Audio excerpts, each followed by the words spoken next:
Hello students, आप लोगों ने बहुत सारे प्रॉब्लम्स इलेक्ट्रोस्टैटिक्स के सॉल्व किए, एनसीईआरटी कर लिए, एससी वर्मा के बुक से, इरोडोव से भी आपने करा काम। कुछ बच्चों ने कहा कि सर कुछ और प्रॉब्लम एससी वर्मा सर के बुक से कुछ और करा दीजिए। बच्चों ठीक है, मैं कराता हूँ आपको, लेकिन मुझे खुशी होती है जब बच्चे खुद से प्रॉब्लम करते हैं। तो बच्चों, आप टूल्स एंड टेक्निक से जितनी भी लेक्चर्स हमारी आपके पास आई है, सारे को एक बार आप रिवीजन कर लीजिए। उसके बाद आप एससी वर्मा साहब की जो बुक है कॉन्सेप्ट ऑफ फिजिक्स, आप इसको सॉल्व करिए। भरोसा रखिए, जो कॉन्सेप्ट्स मैंने दिया है उससे सारे प्रॉब्लम सॉल्व हो जाएंगे आपके। बस कॉन्फिडेंस रखिए और करिए। चलिए, आपका जो डिमांड है मैं उसको पूरा करता हूँ। तो जो डॉक्टर एच.सी. वर्मा,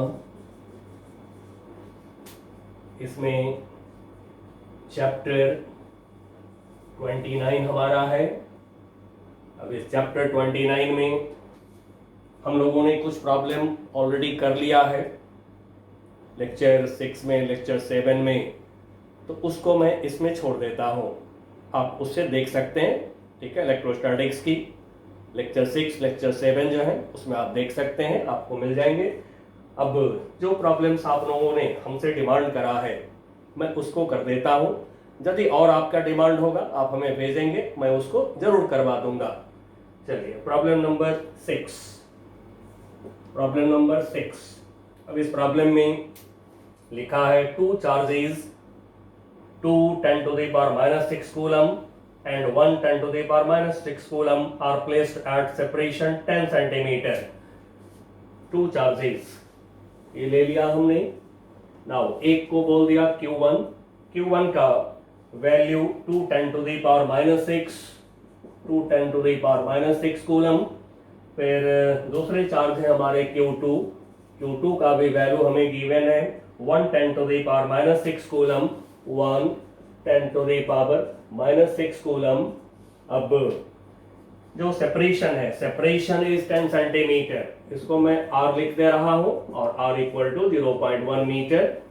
ये हो गया सेपरेशन, R दे दिया गया हमें। अब करा where should a third charge be placed such that it experiences no net force due to these charges.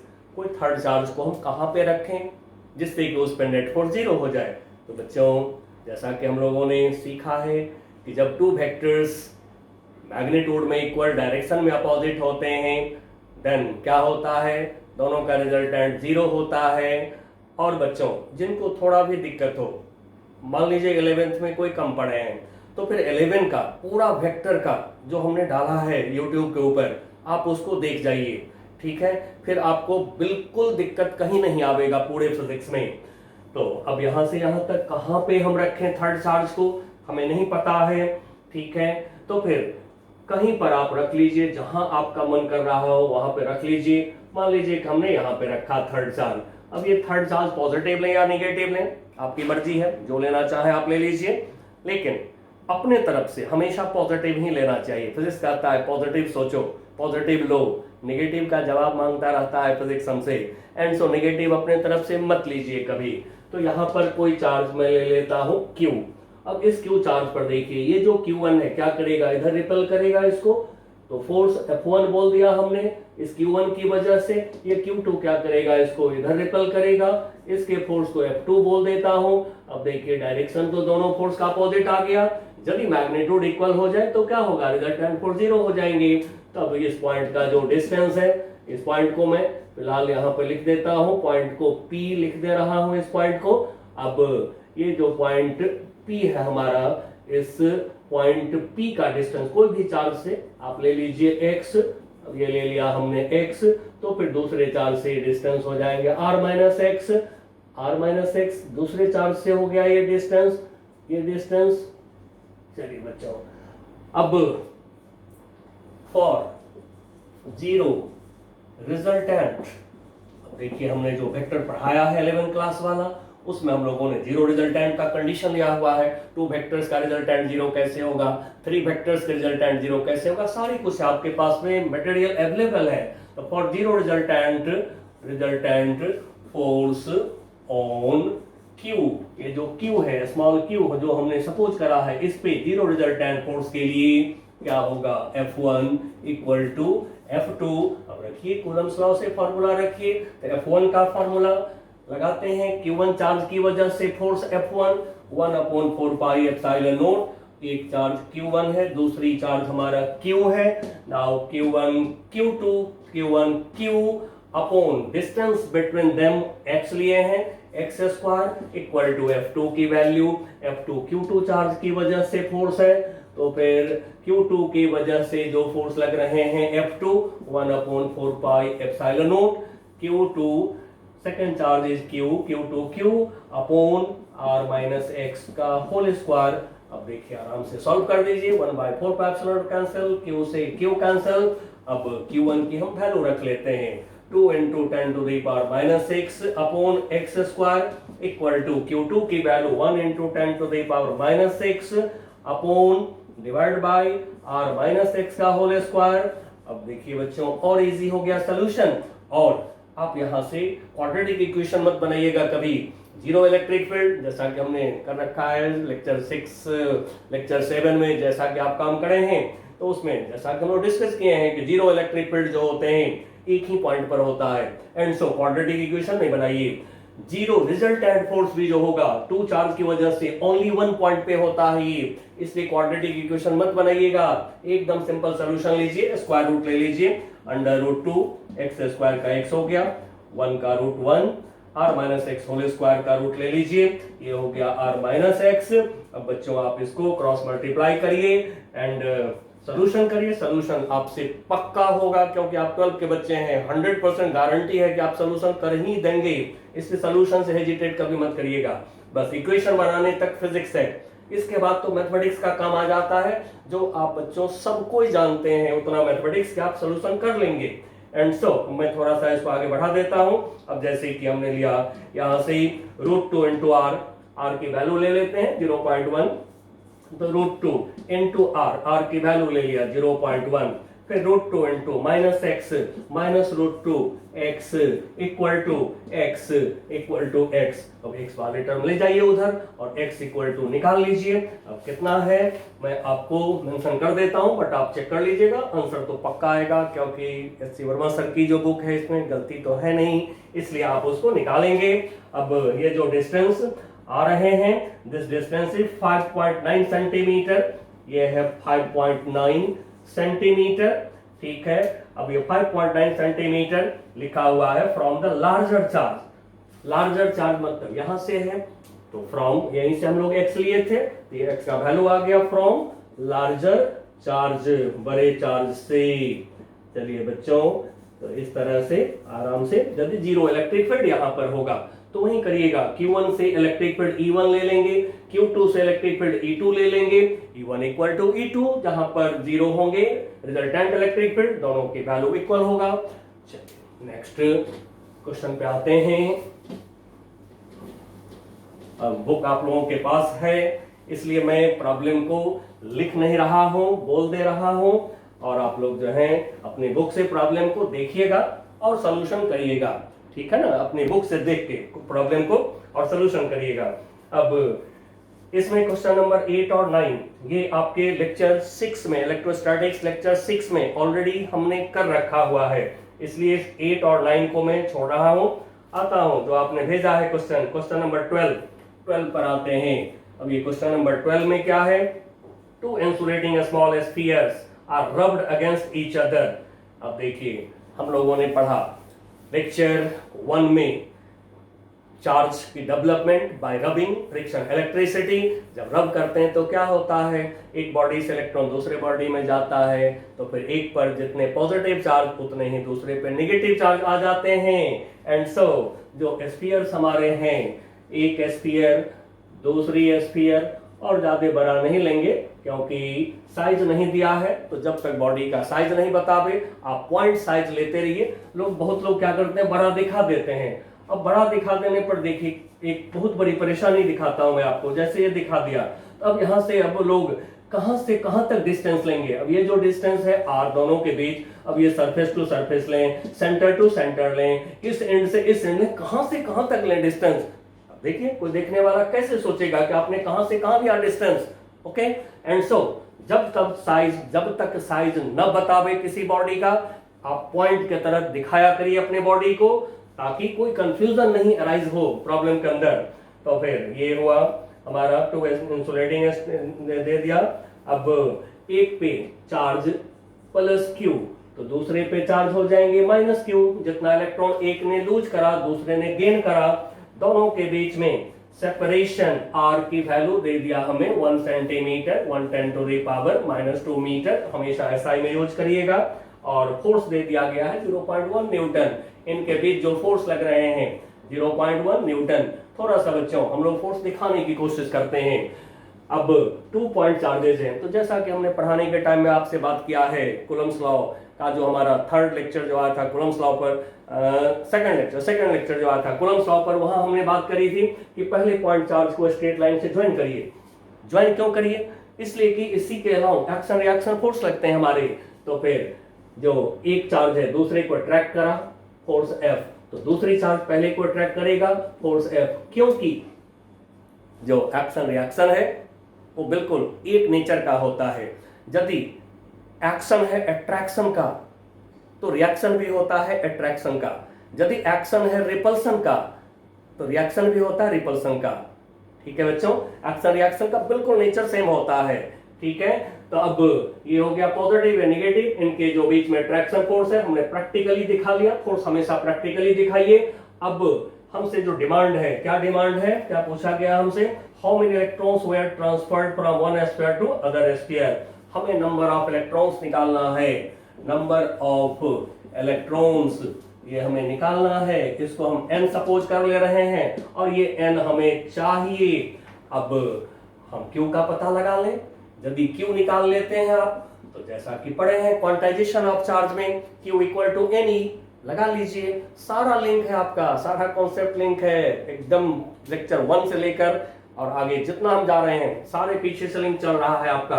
तो चलिए अब यहाँ लगाते हैं Coulomb's law. F = 1/4πε0। One charge Q, other charge Q, force है वेक्टर, मैग्नीट्यूड नेगेटिव नहीं लेंगे कभी, अपॉन r² रखते हैं वैल्यू 0.19 × 10⁹ Q², r² हो गया 1 का स्क्वायर 1, 10⁻² का स्क्वायर -4। अब यहां से आप Q² निकाल लीजिए। अब मैं जगह छोड़ रहा हूं आपके लिए। फिर यहां से आप Q = निकाल लीजिए। ठीक है, Q = निकाल लेंगे और Q = निकालने के बाद तुरंत कर देंगे Q = N × E। अब आपको Q मालूम है, N निकालना है, ये N हमें चाहिए।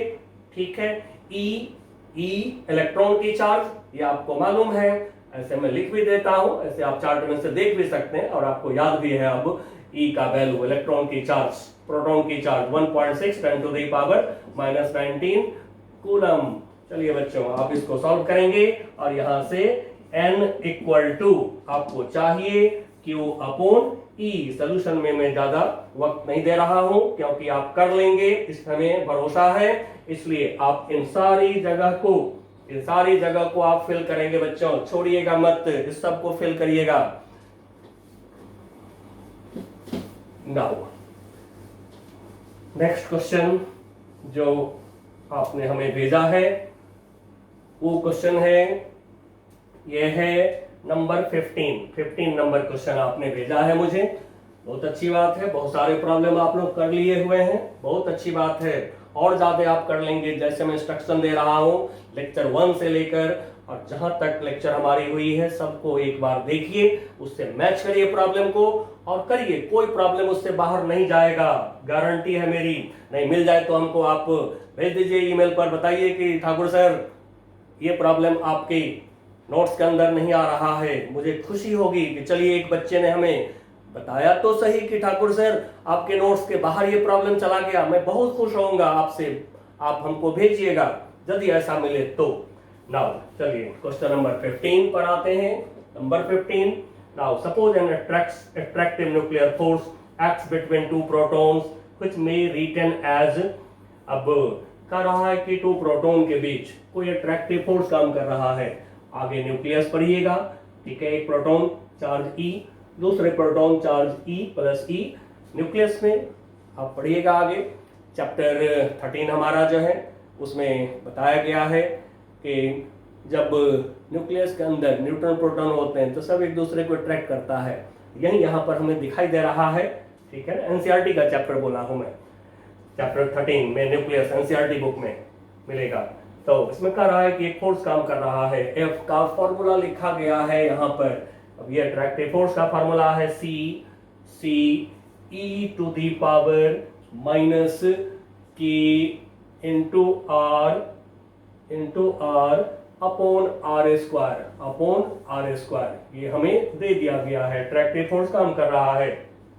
फर्स्ट है write down the dimensional formula and appropriate SI unit of C. ये तो आप लोग जानते हैं, चलिए फिर भी मैं काम कर देता हूं थोड़ा सा।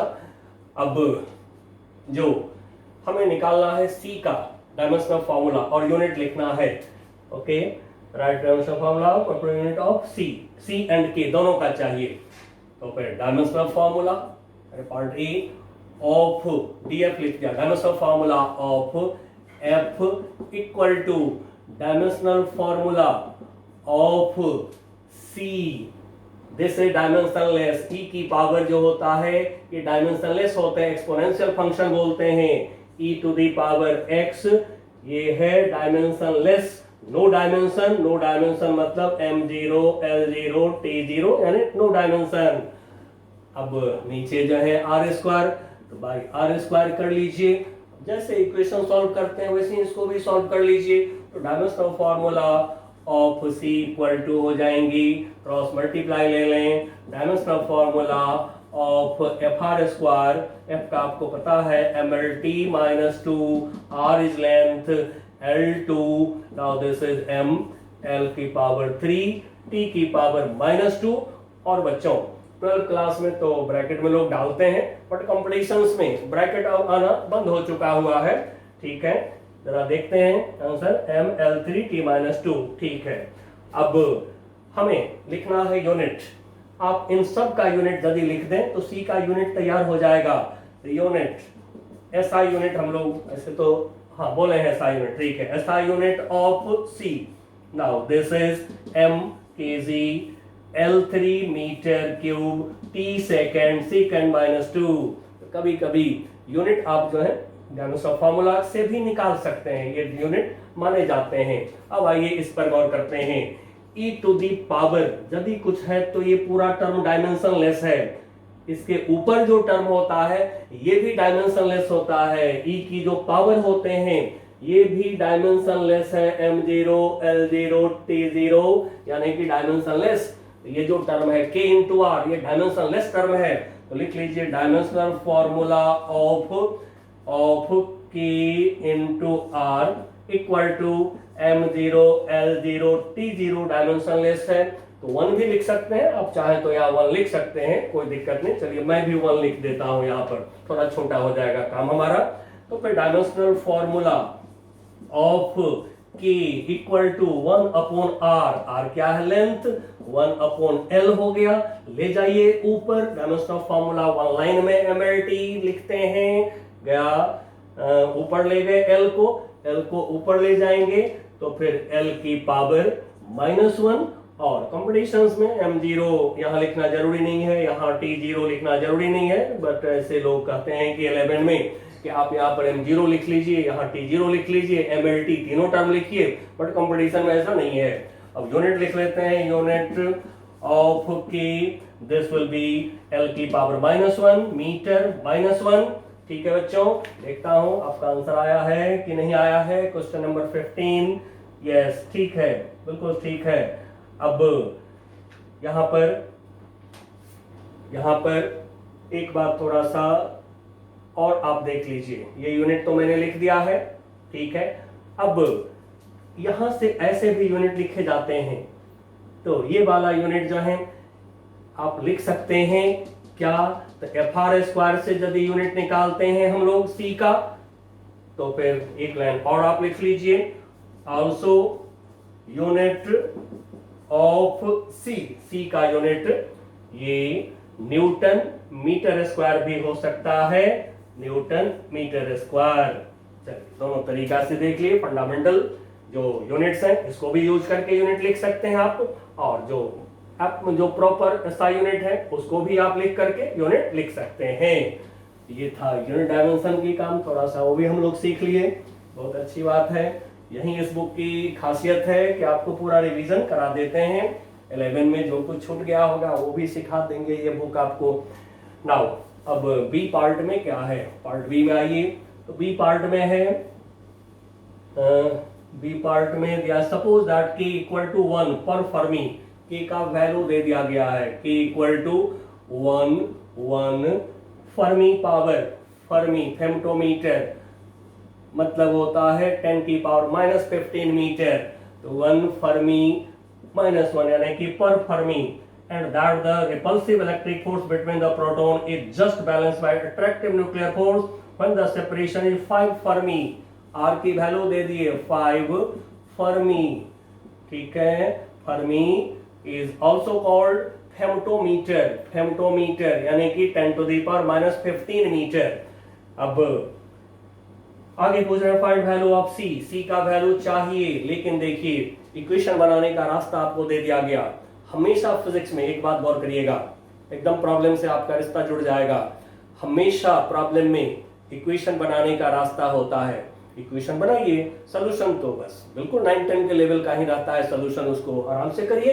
अब जो इलेक्ट्रॉन है इनमें से कोई भी एक ले लें हम, अब इनके बीच की डिस्टेंस ये r है। अब मान लीजिए कि ये प्रोटॉन है, इन दोनों में से कोई एक प्रोटॉन को हम पसंद कर रहे हैं। अब इनको ये जो फोर्स है इलेक्ट्रिक, ये जो अट्रैक्टिव फोर्स है अपनी तरफ अट्रैक्ट करेगा, ये हो गया। और कह रहा है कि रिपल्सिव फोर्स, जो रिपल्सिव इलेक्ट्रिक फोर्स है यानी कूलम फोर्स, कूलम्बियन फोर्स जो है वो भी लग रहे हैं। अब कूलम फोर्स इलेक्ट्रिक फोर्स को मैं बोल दे रहा हूं Fe।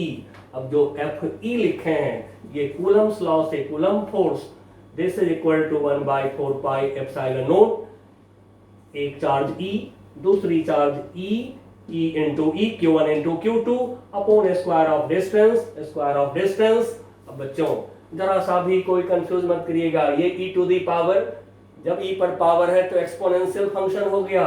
और चार्ज के लिए जब आप ये लेते हैं, इसको मैं और क्लियर कर देता हूं, Q1 चार्ज ये है हमारा Q2 चार्ज, ये डिफरेंस है दोनों में। नाउ अब यहां से हमको कह रहा है कि ये जो फोर्स है इस फोर्स को बैलेंस कर रखा है, ठीक है। बैलेंस करने का मतलब क्या होता है, जितनी ताकत से इधर खींच रहा है एक फोर्स उतनी ही ताकत से दूसरी फोर्स ढकेल रहा है इसको, या कहिए दूसरे लैंग्वेज में बैलेंस्ड है मतलब इक्विलिब्रियम में है।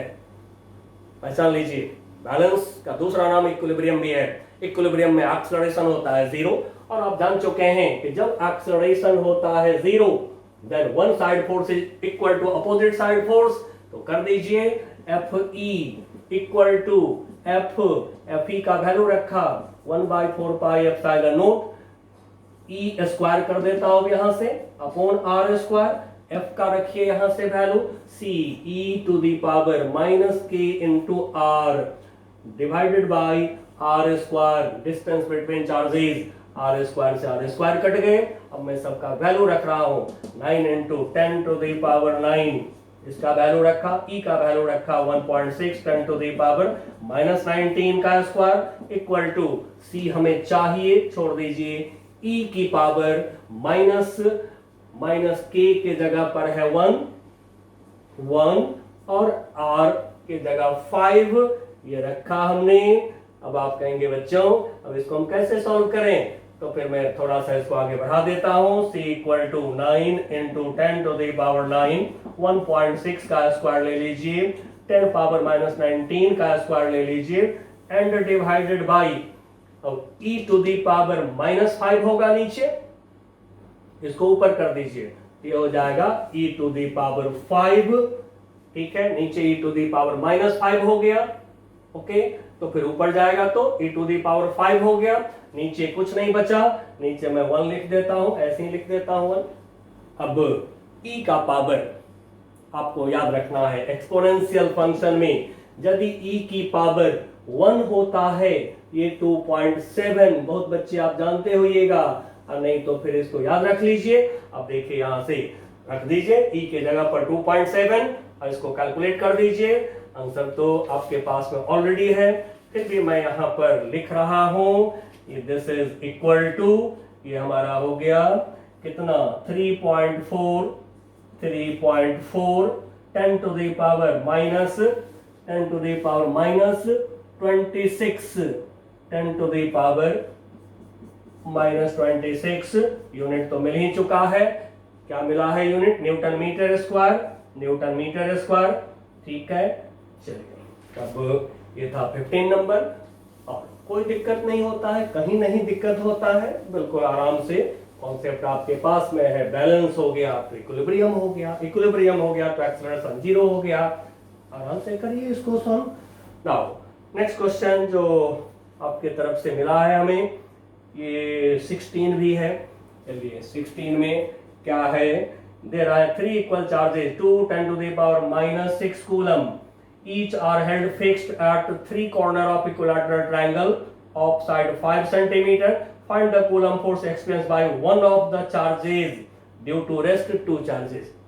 बहुत अच्छा, फिगर ड्रॉ कर लीजिए और हमेशा फिगर ड्रॉ करिए, अच्छा रहेगा। फिगर हमेशा ड्रॉ करिए, ठीक है ना। प्रॉब्लम को बिल्कुल इजी कर देता है फिगर, जो हमने आपको फर्स्ट क्लास में बोला भी था कि फिगर ड्रॉ करिएगा प्रॉब्लम इजी हो जाएगा अपने आप। तब इक्विलैटरल ट्रायंगल, इसकी साइड की लेंथ को मैं अभी L बोल दे रहा हूं। नाउ अब L हमें दे रखा है प्रॉब्लम में, कितना दे रखा है L? तो दिया है triangle of side 5 centimetre, 5 10 to the power -2 metre. अब 3 इक्वल चार्जेस, सभी कॉर्नर पर चार्ज रखा गया है, ये रख दिया चार्ज सभी कॉर्नर पे। अब कहीं से भी आपने मीन कर लीजिए, Q1 इसको बोल दिया Q2, इसको बोल दिया Q3, सबकी वैल्यू इक्वल है तो Q1 equal to Q2 equal to Q3 equal to Q, और Q का वैल्यू कितना है 2 10 to the power -6, 2 10 to the power -6 coulomb. और अब हमसे डिमांड है, क्या डिमांड है? Find the Coulomb force experienced by one of the charges due to rest 2 charges. आपकी मर्जी है, तीनों में से कोई एक को पसंद कर लीजिए, जिसको मर्जी हो उसको पसंद कर लीजिए। चलिए मैं इसको पसंद करता हूं, मेरे को इधर लिखने के लिए बहुत जगह मिल जाएगा। अब ये जो Q1 चार्ज है, इसको ये Q3 क्या करेगा? इधर रिपल करेगा। लाइक चार्ज है, जो Q3 ने फोर्स लगाया इस पर, Q3 के फोर्स को मैं बोल रहा हूं F3। अब आप कहेंगे इसको F13 क्यों नहीं आप लिख रहे हो?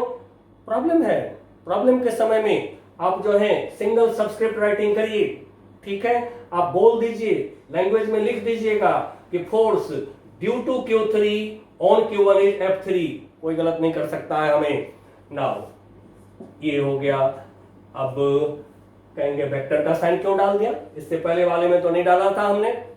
तो बच्चों एक बात जान लीजिए, फोर्स की प्रॉब्लम को हमने 2 टाइप में डिवाइड कर दिया था, जिस समय हमने आपको टूल्स एंड टेक्निक दिया है। जब प्रॉब्लम में देखिए कि मास दिया हुआ है तो सेकंड टाइप प्रॉब्लम हो गया, तो उसमें रिजल्टेंट फोर्स m/a करना पड़ेगा। अब जब देखिए कि मास नहीं है प्रॉब्लम में, तो फिर रिजल्टेंट ऑफ वेक्टर निकालना है। तो पहचान गए टाइप 1 प्रॉब्लम है आपका, क्योंकि मास नहीं है इसमें, तो फिर वेक्टर का साइन नहीं देंगे तो रिजल्टेंट कैसे निकालेंगे?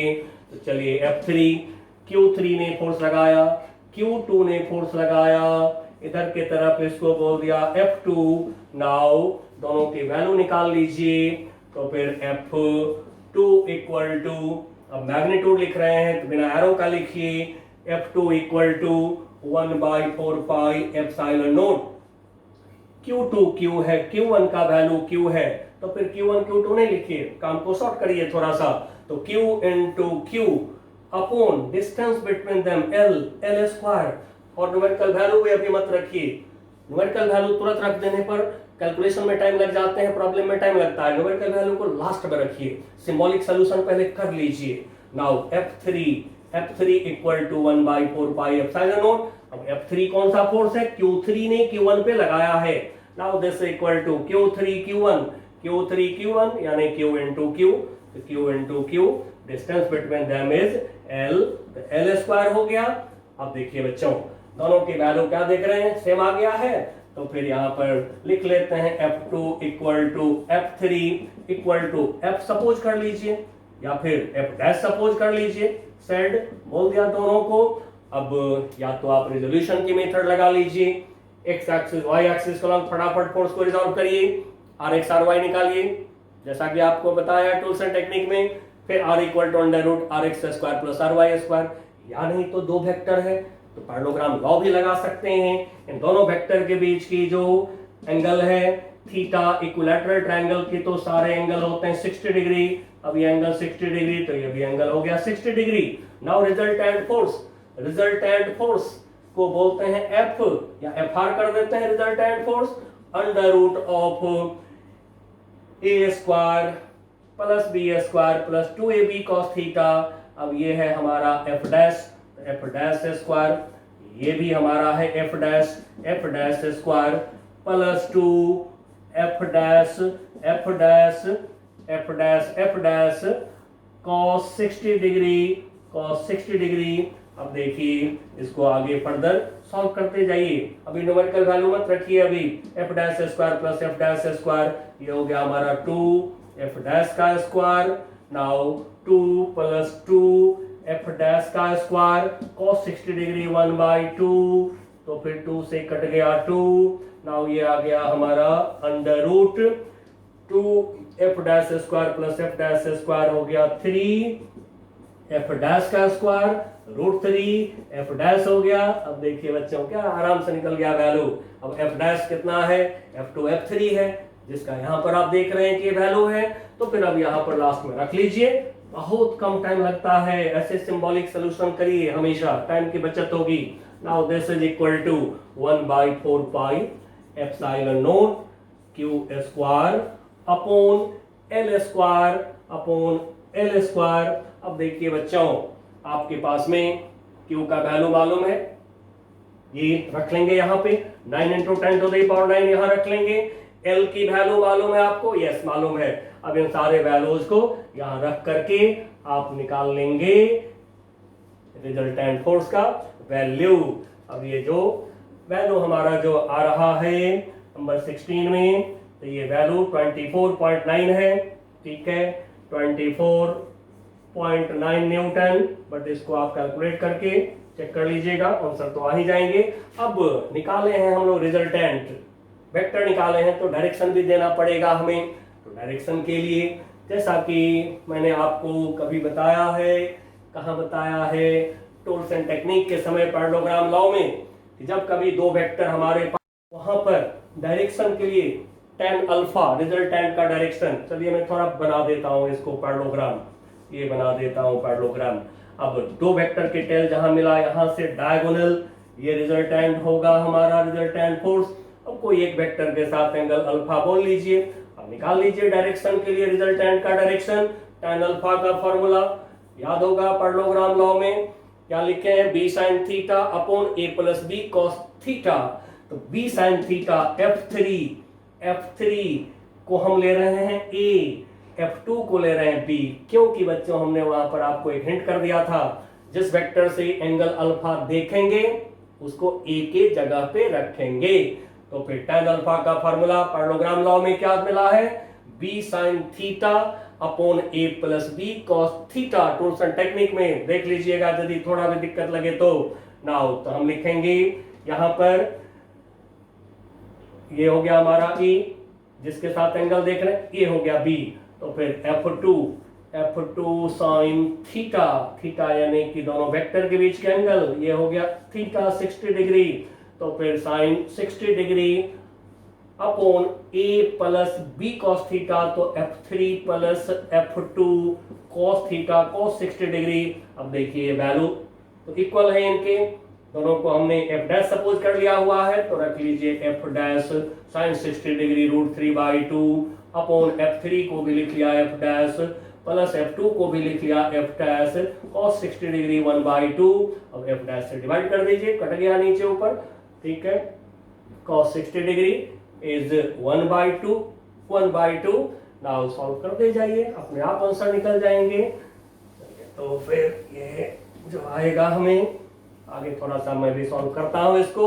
तो एफ डैश से डिवाइड करा, एफ डैश कट गए, ये हो गया √3/2, नीचे 1 plus half, F dash cut गए, 1 प्लस हाफ क्या होगा 3/2, 2 गया ऊपर 3 गया नीचे, 2 से कट गए 2, √3 से √3 आ गया, and so alpha equal to कितना हो गया 30 डिग्री। अब जो 30 डिग्री का एंगल मिला है किसके साथ मिला है, ये जो देख रहे हैं एक फोर्स की लाइन के साथ मिला है।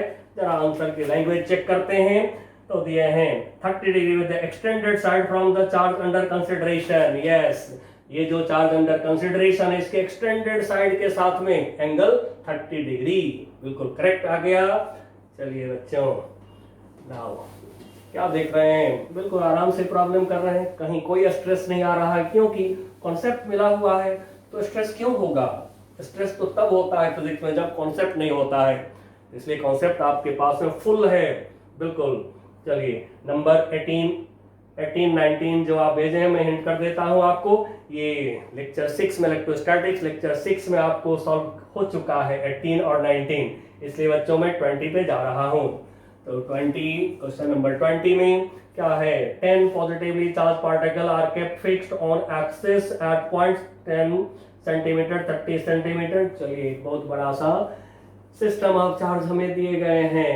नाउ लिया ओरिजिन, अब यहां से ये लिया एक्स एक्सिस, अब इस एक्स एक्सिस पर 10 सेंटीमीटर, सपोज यहां पर हम लिख रहे हैं 10 सेंटीमीटर, फिर 20 सेंटीमीटर, इसी तरह से 30 सेंटीमीटर करते हुए, और लास्ट में है 100 सेंटीमीटर, 100 सेंटीमीटर। अब इन जगहों पर चार्ज रखे गए हैं, कितना, मैं अभी इसको Q1 बोल देता हूं, Q2 बोल देता हूं, Q3 बोल देता हूं। अब ये 10th चार्ज है, इसको Q10 बोल दे रहा हूं। अब ये चार्जेस क्या है जरा मैं लिख देता हूं। चलिए अब थोड़ी जगह बनाते हैं, ठीक है। क्वेश्चन नंबर 20, अब 20 नाउ Q1 की वैल्यू चलिए यही लिख लेते हैं, अच्छा रहेगा। Q1 की वैल्यू कितना है, Q1 चार्ज है 1 10 to the power -8, 1 10 to the power -8 coulomb. Q2 की वैल्यू कितना है 8 10 to the power -8 coulomb. Q3 की वैल्यू कितना है, Q3 की वैल्यू कितना है, Q3 है हमारा 27 10 power -8, 27 into 10 to the power -8। Q10 की वैल्यू कितना है, ये है आपका 1000 10 power -8, 1000 10 to the power -8 coulomb, सब में कूलम। अब हमसे डिमांड क्या है, द 10th पार्टिकल दे दिया charge, find the magnitude of electric force acting on 1 coulomb charge placed at origin. अब यहाँ पे रखा जा गया है 1 कूलम की चार्ज, इसको मैं Q बोल देता हूँ। अब यह है 1 कूलम चार्ज, इस पे मांग रहे हैं फोर्स निकालो। चलिए बच्चों, अब आप जरा जज करिए, जो मैंने टाइप 1 टाइप 2 दो तरह के प्रॉब्लम में डिवाइड कर दिया है पूरे फिजिक्स की प्रॉब्लम को। फोर्स की प्रॉब्लम ओनली 2 टाइप्स है होल फिजिक्स में, ज्यादा मत सोचिएगा, ठीक है ना। तो आराम से प्रॉब्लम भी सॉल्व होगा। तो ये टाइप 1 है आपका, क्यों, इसमें मास नहीं है। तो टाइप 1 में क्या करते हैं, फोर्स को दिखाते हैं, उसका रिजल्टेंट निकालते हैं। तो चलिए निकालते हैं। अब ये जो 1 कूलम चार्ज है, इसको ये Q1 रिपल करेगा, इसके फोर्स को बोला F1। फिर ये जो Q2 चार्ज है ये इधर रिपल करेगा, इसके फोर्स को बोला F2। फिर उसी तरह से Q3 चार्ज इस Q को इधर रिपल करेगा, तो फिर इसको भी बोला F3 एंड सो ऑन। इसी तरह से जो Q10 चार्ज है वो भी इधर ही रिपल करेगा, तो जो फोर्स है उसको बोला F10।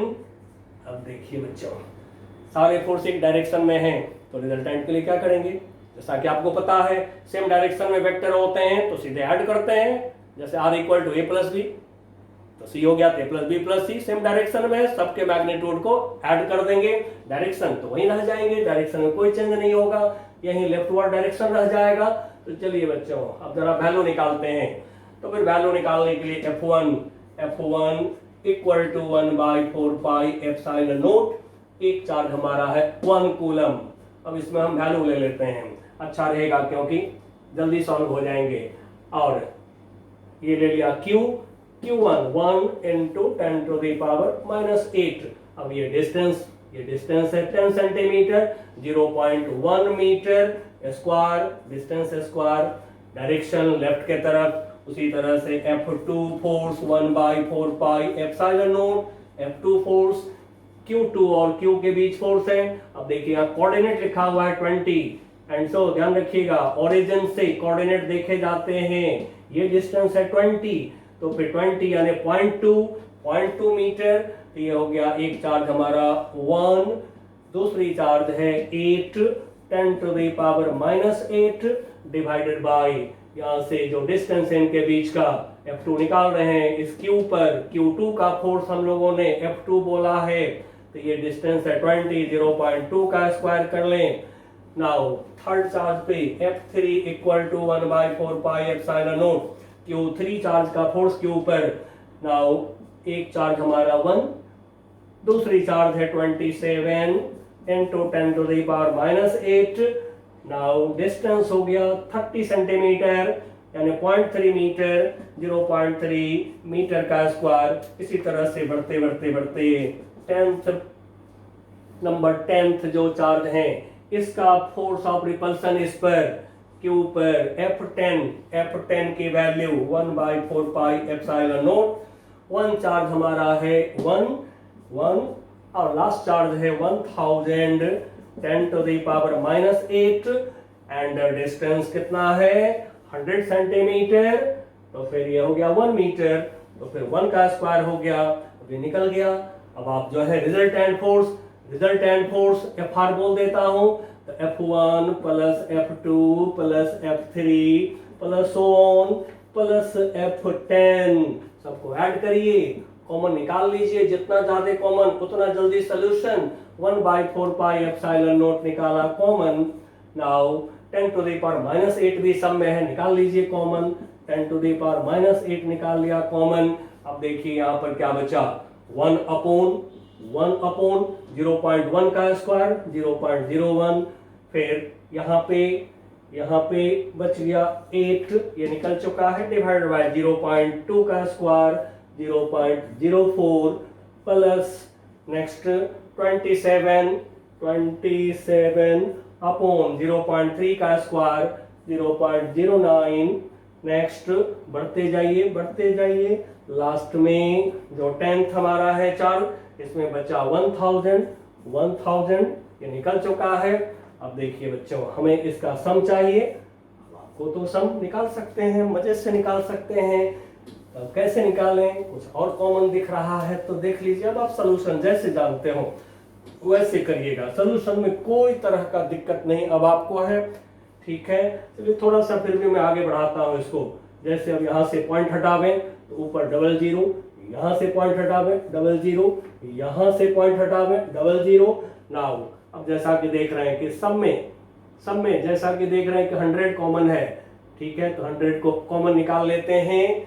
Now this is equal to 1/4 pi epsilon naught, 1/4 pi epsilon naught, ठीक है। नाउ 100 यदि निकाल लें हम common, 10 to the power minus 8 ये तो है ही पहले से, और into 100 यदि कॉमन निकाल लेते हैं तो हमारे पास में यहाँ पे बचेगा कितना 1। फिर यहाँ पे 4 से डिवाइड करेंगे इसको, 100 निकल गया, 8 बचा है, 4 से डिवाइड करेंगे तो 2 प्लस 2। अगेन यहाँ पर देखिए, अब यहाँ पर 9 से 27 को डिवाइड करेंगे तो क्या होगा 3, तो 1 प्लस 2 प्लस 3 होता चला जा रहा है अब ये आगे के तरफ, ठीक है। तो फिर लास्ट में इसी तरह से आ जाएगा 10। अब आप बच्चों जैसा कि देख रहे हैं 1 से लेके 10 तक, अब इसको ऐड करिए। तो फिर अब मैं इसका भी वैल्यू रख देता हूँ 9 10 to the power 9 10 to the power minus 8 2 minus 6 हो गया। और आप इसको अर्थमेटिक प्रोग्रेशन के जरिए आप इसको ऐड कर दीजिए, दिस इज 55। अब इसको सॉल्व कर दीजिए, ठीक है। नाउ सॉल्व करके आपका जो आंसर है यहाँ पर कितना है, ठीक है, ये है आपका आंसर है 4.95 and 10 to the power 4.95, 10 to the power 5 Newton, 10 to the power 5 Newton, बिल्कुल आंसर करेक्ट है। ठीक है, मल्टीप्लाई करिए, ये आ गया और फिर यहाँ से ये आ जाएंगे। नाउ अब प्रॉब्लम्स तो आपने बहुत सारे भेजे हैं, तब मैं यहाँ पर आज की क्लास को एंड कर रहा हूँ। नेक्स्ट क्लास हम लोग और भी प्रॉब्लम्स करेंगे। ठीक है बच्चों, और आप खुद से भी करिएगा। चलिए तब तक के लिए बाय बाय।